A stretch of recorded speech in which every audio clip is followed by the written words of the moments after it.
আল্লাহর নবীর চরিত্র নিয়ে সাহাবায়ে কেরাম চিন্তা করলেন, স্ত্রীর কাছে মানুষের আসল চরিত্রটা জানা যায়। মঞ্চে অনেক হাক ডাক দেওয়া যায়, অনেক ভালো কথা বলা যায়, কিন্তু গোপন কথা পাওয়া যায় কার কাছে? চলো নবীর স্ত্রী আয়েশার কাছে গিয়ে আমরা জিজ্ঞেস করি নবীর চরিত্রটা কেমন। আল্লাহর নবীর কাছে স্ত্রীর কাছে গিয়ে কিছু লোক জিজ্ঞেস করলো, আমাদেরকে নবীর চরিত্র সম্পর্কে বলুন, বাইরে যেমনটা দেখি ভিতরে কি তেমন না ভিন্ন কিছু আছে? আল্লাহর নবীর স্ত্রী আয়েশা রাদিয়াল্লাহু তাআলা আনহা বললেন, আওয়ালাম তাকরাউল কোরআন? তোমরা আমাকে রাসূলের চরিত্র নিয়ে জিজ্ঞেস করতে এসেছো, তোমরা কি কোরআন পড়ো না? হ্যাঁ, আমরা তো কোরআন পড়ি, মুসলমান তো আমরা। আম্মা জান আয়েশা রাদিয়াল্লাহু তাআলা আনহা বললেন, খুলুকুহু আল কোরআন। যদি তোমরা কোরআন পড়ে থাকো তাহলে জেনে রাখো ওই কালো অক্ষরে লেখা যে কোরআন, তার বাস্তব চরিত্র, বাস্তব চিত্র, বাস্তব নমুনা হচ্ছেন মুহাম্মদুর রাসূলুল্লাহ সাল্লাল্লাহু আলাইহি ওয়াসাল্লাম। খুলুকুহু আল কোরআন। আল্লাহ নবীর শানে আল্লাহ নবীর স্ত্রী কবিতা পড়ছেন, লানা শামসুন ওয়ালিল আফাকি শামসুন ওয়া শামসি আফদালু শামসিস সামাই। হে দুনিয়ার মানুষ, তোমরা আকাশেরও একটা সূর্য দেখতে পাচ্ছ, আমারও একটা সূর্য আছে।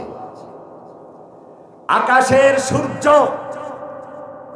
সকালে উদিত হয়, আর আমার সূর্য রাতের অন্ধকারে উদিত হয়। তার মানে আপনারা বুঝেছেন নবী রাতের বেলায় তার কাছে যায়। এইটা যখন দুনিয়া জাহিলিয়াতে বর্বরতার অন্ধকারে নিমজ্জিত ছিল, কন্যা সন্তান হওয়ার কথা শুনলে চেহারা মলিন হয়ে যেত,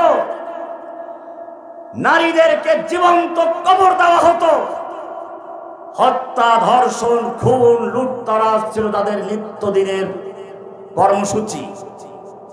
দেখেন নাই বিগত সরকারের সময় কি হয়েছিল? স্বামীকে গাছের সঙ্গে বেঁধে পালাক্রমে স্ত্রীকে ধর্ষণ করা হয়েছে, ঠিক কিনা? জাহাঙ্গীরনগর বিশ্ববিদ্যালয়ে ধর্ষণের সেঞ্চুরি পালন করা হয়েছে, মিষ্টি বিতরণ করা হয়েছে। আবরার ফাহাদকে নির্মমভাবে পিটিয়ে হত্যা করা হয়েছে। বিশ্বজিৎ নামে একজন দর্জি হিন্দুকে পর্যন্ত দিনে দুপুরে পিটিয়ে হত্যা করা হয়েছে। এমনকি গরু চুরি পর্যন্ত এরা করেছে। চাঁদাবাজি, সন্ত্রাসী, ধর্ষণ, লুণ্ঠন, খুন, গুম, এমন কোন অত্যাচার ছিল না যা বিগত সরকারের সোনার ছেলেরা না করেছে। এরকমই একটা সময় আইয়ামে জাহিলিয়াত,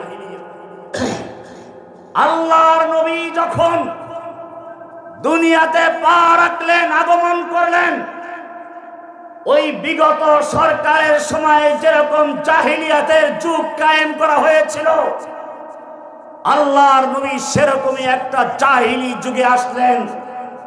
অন্ধকারাচ্ছন্ন, খুন, ধর্ষণ, গুম, লুটতরাজ, মারামারি, কাটাকাটি, এমন একটা অন্ধকার সমাজে সে তিনি আলো জ্বালালেন। লানা শামসুন ওয়ালিল আফাকি শামসুন। আমারও একটা সূর্য আছে, আসমানের একটা সূর্য আছে। ওয়া শামসি আফদালু শামসিস সামাই। আসমানের সূর্যের চেয়ে আমার সূর্য অনেক উজ্জ্বল, অনেক আলোকিত, অনেক সুন্দর। কেন? ফাইন্নাশ শামসা তাতলু বাদাল ফাজরি ওয়া শামসি তাতলু বাদাল ইশাই। কি সুন্দর কথা!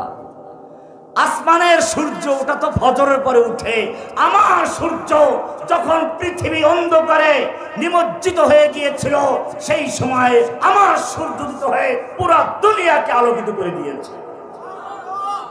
दुर्फेशानी ने तेरी कतरों को दरिया कर दिया, दुर्फेशानी ने तेरी कतरों को दरिया कर दिया, दिल को रोशन कर दिया, आँखों को बीना कर दिया। खुद न थे जो राह पर औरों के हादी बन गए, क्या नजर थी जिसने मुर्दों को मसीहा कर दिया। सुभानाल्लाह बोलবেন। কি বলছে বোঝেন নাই? আল্লাহর নবীর সোহবতের একটা মুহূর্ত যাদের অন্তরটা অন্ধকারে ছেয়ে গিয়েছিল, তাদের অন্তরের চক্ষুকে আলোকিত করে দিয়েছে। যাদের নিজের পথের দিশা ছিল না, তাদের এক একজনকে পথের দিশারি বানিয়ে দিয়েছে। হাসান ইবনে সাবিত রাদিয়াল্লাহু তাআলা আনহু আল্লাহর নবীর একজন সাহাবী কবি, কি সুন্দর কবিতা বলছেন। আর আমার দেশের কবিরা কি বলে? ওয়া আহসানা মিন কালাম তারা কত্তু আইনি ওয়া আজমালা মিন কালাম তালিদিন নিসাউ খুলিকতা মুবাররাম মিন কুল্লি আইবি কান্নাকা কদ খুলিকতা কামা তাশাউ। সুবহানাল্লাহ। ওয়াহসানা মিন কালাম তারা কত্তু আইনি, হে নবী আপনার চেয়ে সুন্দর, আপনার চেয়ে ভালো মানুষ দুনিয়ার কোন চোখ কোনদিন দেখে নাই। ওয়াজমালা মিন কালাম তালিদিন নিসাউ, আপনার চেয়ে সুন্দর, আপনার চেয়ে ভালো কোনো মানুষকে দুনিয়ার কোন নারী আজ পর্যন্ত জন্ম দিতে পারে নাই। খুলিকতা মুবাররাম মিন কুল্লি আইবি, সমস্ত দোষ ত্রুটি মুক্ত হয়ে, সব কালিমা মুক্ত হয়ে আপনাকে আল্লাহ সৃষ্টি করেছেন। কান্নাকা কদ খুলিকতা কামা তাশাউ, যেন আপনি যেমনটা চেয়েছিলেন আপনার রব আপনাকে আপনার চাহিদা মতো তেমন সুন্দর করে সৃষ্টি করেছেন। কি সুন্দর কথা। শেখ সাদি রাহমাতুল্লাহ আলাইহি ইরানের একজন কবি ছিলেন, প্রসিদ্ধ কবি। তিনি লিখেছেন, না হুসনশ গায়াতে দারাদ না সাদি রাস খুন পায়া, না হুসনশ গায়াতে দারাদ না সাদি রাস খুন পায়া, বমিরদ তশনা মুস্তাসকি ওয়া দরিয়া হাম চুনা বাকি। হে নবী আপনার চরিত্র, আপনার সৌন্দর্যের কোনো শেষ নেই। আমি শেখ সাদির কথারও কোনো শেষ নেই। আমি শেখ সাদি কবি মানুষ, কবিতা লিখতে লিখতে আমার কবিত্ব শেষ হয়ে যাবে, আমার কালি শেষ হয়ে যাবে, কাগজ শেষ হয়ে যাবে, কিন্তু আপনার সৌন্দর্যের মহাসমুদ্রের একটা কিঞ্চিত পরিমাণ আমার পক্ষে শেষ করা সম্ভব নয়।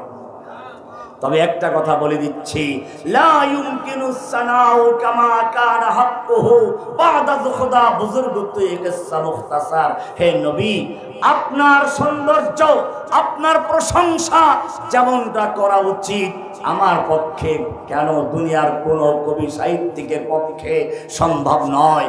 তবে একটা কথাই বলে দিচ্ছি, আল্লাহর পরে সমস্ত মাখলুকাতের মধ্যে সর্বশ্রেষ্ঠ যে আসনটি সংরক্ষিত সেটা আপনার জন্যই সংরক্ষিত। আল্লাহ রাব্বুল আলামিন দুনিয়াতে মানুষকে পাঠানোর আগে রুহু জগতে কয়েকটা সম্মেলন করেছিলেন। একটা সম্মেলন আপনারা জানেন, সেখানে আদম থেকে শুরু করে কিয়ামত পর্যন্ত সব মানুষ সেখানে ছিল। আল্লাহ সেখানে প্রশ্ন করেছিলেন, আলাস্তু বিরাব্বিকুম, আমি তোমাদের রব নই কি?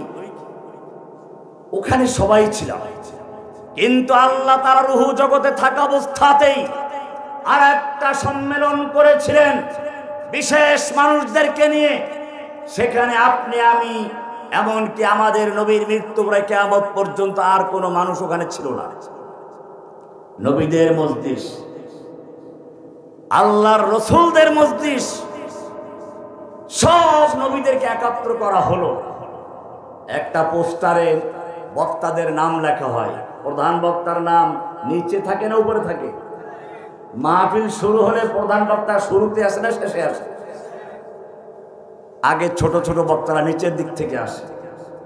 আল্লাহ রাব্বুল আলামিন এই পৃথিবীর মাহফিলকে সাজানোর জন্য, তাওহীদের প্রচারের জন্য আল্লাহর জমিনে আল্লাহর দ্বীনকে বিজয়ী করার জন্য একদল বিশেষ মানুষ পাঠাবেন, লিডার পাঠাবেন, ইমাম পাঠাবেন।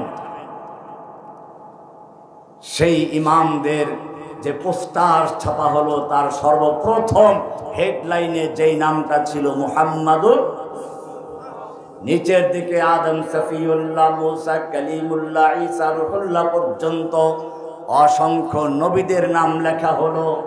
দুনিয়াতে মাহফিল শুরু হয়ে গেল, একের পর এক নবী আসতে লাগলো।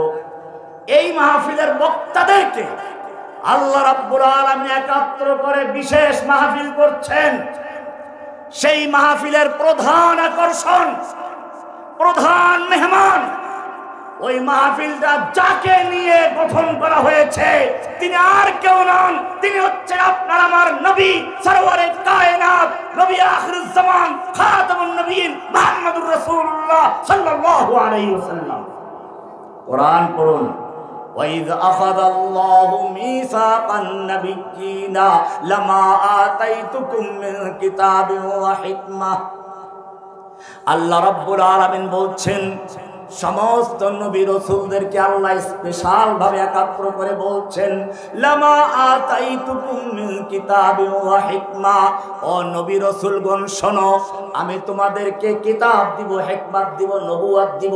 দুনিয়ায় গিয়ে তোমরা নবুয়ত প্রচার করবে, কিন্তু শুনে রেখো, সুম্মা জাআকুম রাসূল, তোমাদের শেষে একজন রাসূল আসবেন যার জন্য এই কাউন মাকানকে সাজানো হয়েছে, এই মাহফিলকে যার জন্য মঞ্চ তৈরি করা হয়েছে। ওই বড় মেহমান, প্রধান মেহমান যখন যাবে, মুসাদ্দিকুল লিমা মাআকুম, তিনি তোমাদের সত্যায়ন করবেন, তোমাদের পক্ষে তিনি কথা বলবেন, তোমাদের সত্য দাওয়াতকে তিনি স্বীকৃতি দিবেন। সুম্মা জাআকুম রাসূলুম মুসাদ্দিকুল লিমা মাআকুম লাতুমিনুন্না বিহি ওয়া লাতানসুরুন্না। সেই মেহমান, প্রধান বক্তা যখন মঞ্চে উঠে আসবেন, দুনিয়ায় চলে যাবেন, তখন তোমাদের নবুয়ত বাদ, তোমাদের নবুয়ত ক্যান্সেল, তোমাদের সব কিছু বাদ দিয়ে সেই নবীর হাতে হাত রেখে বায়াত দিয়ে তার উম্মতির মধ্যে শামিল হয়ে যেতে হবে, তাকে সাহায্য করতে হবে, তার পক্ষে কথা বলতে হবে। রাজি আছো কিনা? যদি রাজি থাকো নবুয়ত পাবে, না থাকলে পাবে না। লাতুমিনুন্না বিহি ওয়া লাতানসুরুন্না, অঙ্গীকার নিয়েছেন। এজন্যই আল্লাহর নবী একদিন বসে আছেন, ওমর ইবনে খাত্তাব রাদিয়াল্লাহু তাআলা আনহু তাওরাতের একটা খণ্ড নিয়ে আসলেন। বললেন, ইয়া রাসূলুল্লাহ, আমরা তাওরাতের মধ্যে অনেক ভালো ভালো কথা শুনতে পাই, দেখতে পাই, কিছু কি আমরা লিখে রাখতে পারি? এই বলে তিনি তাওরাত পড়া শুরু করে দিলেন। ভালো করে শুনুন, আল্লাহর নবীর সামনে যখন তাওরাত পড়া হচ্ছিল, নবীর চেহারা রাগে ক্ষোভে লাল হয়ে যাচ্ছিল। আবু বকর রাদিয়াল্লাহু তাআলা আনহু বিষয়টা বুঝতে পারলেন। তিনি বললেন, সাকিলাতকা সাওয়াকিল ইয়া ওমর, ওমর তুই যদি মরে যেতিস, ওমর তুই যদি মরে যেতিস, ওমর তুই যদি মরে যেতিস। ওমর তাকাই গেলেন, কি করলাম, কি অপরাধ করেছি? তুমি দেখতে পাচ্ছ না আল্লাহ নবীর চেহারার দিকে? সঙ্গে সঙ্গে ওমর তওবা করলেন। তিরমিজির হাদিস খুলে দেখুন, রাদিতু বিল্লাহি রাব্বান ওয়া বিল ইসলামি দীনান ওয়া বি মুহাম্মাদিন সাল্লাল্লাহু আলাইহি ওয়াসাল্লাম নবিয়্যান ওয়া রাসূলা। তওবা করলেন।